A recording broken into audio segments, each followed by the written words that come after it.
Now in trumpet, we kind of don't have any of that. What we have is a whole mess of stuff, people trying to sell it to you with a price tag. And that's what is so frustrating.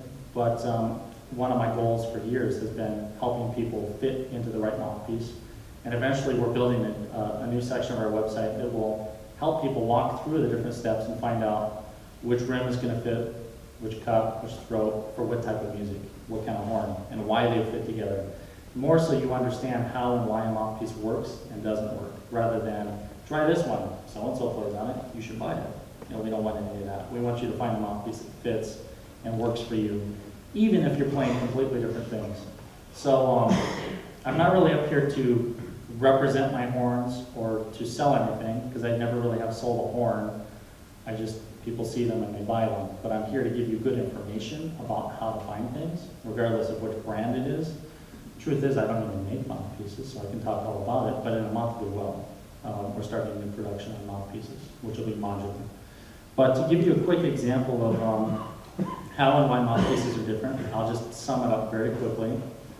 Once you've found the rim shape and diameter that fits you really well, then the one that's, and that would, the definition of that would be the one that creates a good tone, that's consistent, or you play it day after day, hour after hour, and you can consistently do the same things on it. But you won't know for a few weeks of playing that mouthpiece. And it gives you the range and endurance that is within your capability.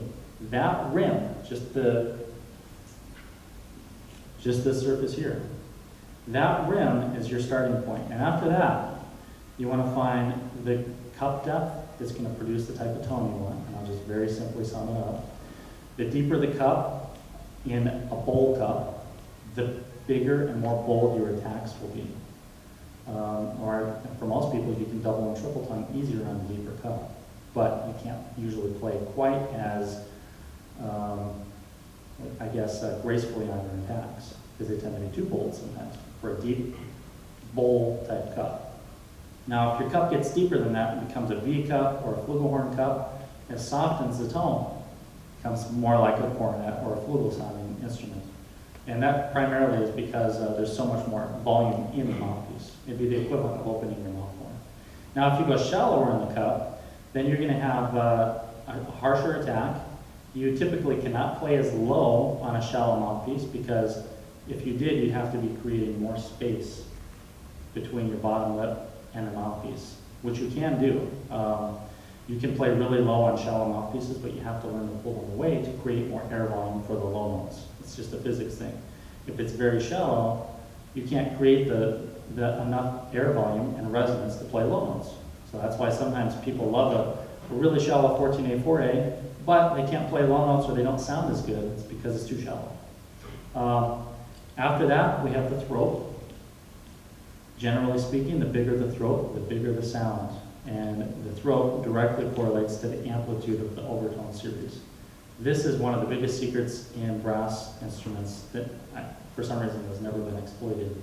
But I play on probably the largest throat in the world, and I don't make many big statements like that, but that's one that's probably true, because the throat on my main mouthpiece is bigger than most tuba throats. And the reason I play on that one is because it forces me to play correctly. The downside is I create this huge broad sound, and the upside is that it forces me to stay in shape. Or in other words, the bigger the throat is on your mouthpiece, the more air you have to control putting it through the horn, but the bigger the sound you get. The only time I don't use it is I'm going to play like something legitimate, and what I mean by legitimate is something that sounds like a standard trumpet. Whether it's classical or jazz. If it has to sound like a standard trumpet, if I'm playing the first part in a big band, then I cannot play on the really big throat. Now, as the throat gets smaller and smaller, typically your overtone series, the amplitude of all the overtones gets smaller. I mean, really, physically, you cannot get as much sound out of a smaller throat. So if you tend to play too loud all the time, maybe you should go with a smaller throat, or learn how to play other ways. If you don't play loud enough, and you feel like you'd like to play it more, you probably need a bigger throat. The last piece of the mouthpiece I'd like to talk about is the back core. And the back core is really, the throat is kind of in the middle, a little, almost like a third or so in, 40% in, That's the smallest part of the throat. After that is a taper. It just starts small and it gets bigger, kind of like the part of the trumpet bell. So if I were to blow it up large, the throat is kind of like this. Okay? So exaggerated, that's what it looks like. Not the throat, the backboard.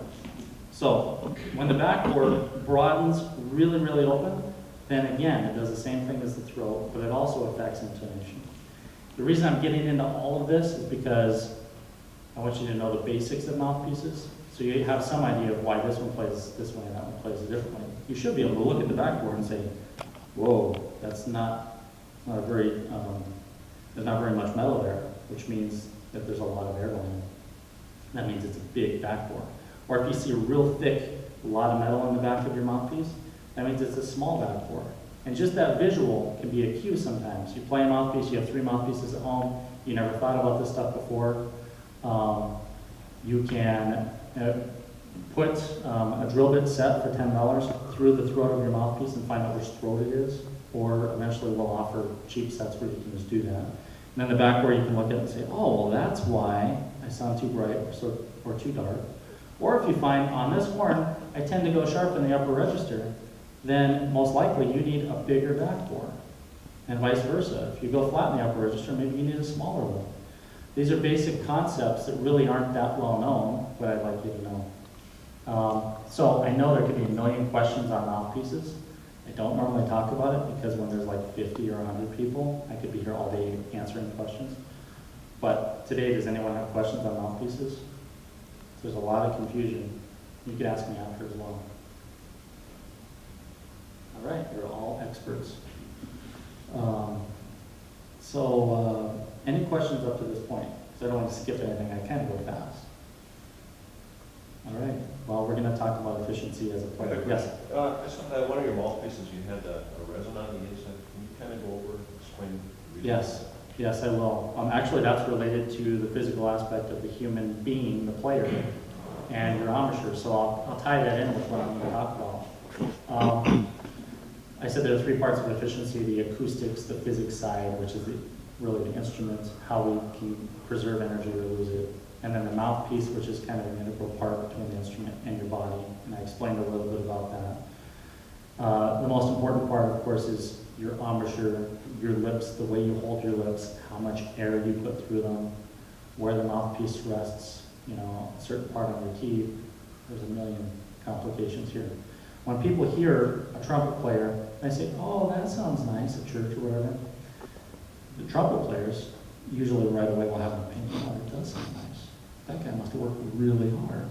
Or, I could play like that in a second. That guy, listen to his tone. Whatever, we all have these critiques, but the thing is, what most people who don't play trumpet, what they don't understand is that playing trumpet is very, very difficult. Playing trumpet is almost like a form of self-torture because it's so difficult to do that when you do it right, you feel like $1 million. Or today, that'd be like $100 million, right? I'm old. But if you don't play it well at all, then you feel like you owe someone $1 million. Like, oh, why can't I play this thing? I've been playing it for years and it just sounds terrible today, or my lips don't feel good, or, there's a million things that can go wrong. That is the frustration of trumpet. I always admire anyone who has played it their whole lives, or played it for 2 years, or played it for 5 years, or played it and then stopped and then played it again. There's all these stories I hear every day. I used to play trumpet for 20 years, then I gave it up, and now I'm going to start again. And I've been playing for the last 2 years. It takes a lot of determination, a lot of, a lot of personality to pick up the trumpet every day again and again and try to play it. Even the really great trumpet players, like people in famous orchestras, whether they're jazz orchestras or Minnesota orchestra, those guys have the same problems everybody else does. I hear it again and again. Jason, I'm having problems in the upper register because of this. Or, for some reason, this week I can't play low. Or my tone is fuzzy. I hear all that stuff because I'm the guy that they think has the answers.